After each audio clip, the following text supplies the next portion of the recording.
جیسے بعض نیکیوں میں خصوصیت ہے کہ ایک نیکی بہت ساری نیکیوں کا ذریعہ بنتی ہے،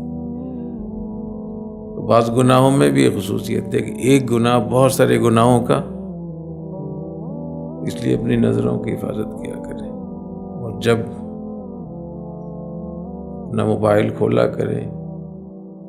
بوقت ضرورت تو کھولنے سے پہلے اللہ تعالیٰ سے عہد کر لیا کریں کہ اللہ آج میں بد نظری نہیں کروں گا، آپ مجھے اس سے حفاظت کی توفیق عطا فرمائیں۔ یہ تو کوئی مشکل نہیں ہے، پھر اگر ہو جائے پھر توبہ کر لیں، استغفار کر لیں، کوئی اپنے اوپر کوئی سزا مرتب کر لیں۔ اگر ایسا ہو گیا تو میں اتنی مرتبہ استغفار کروں گا یا اتنا میں صدقہ دوں گا 50 میں، مثال کے طور پر جس سے آدمی کو، یا میں ناشتہ نہیں کروں گا، کچھ نہ کچھ سزا دینی چاہیے نا۔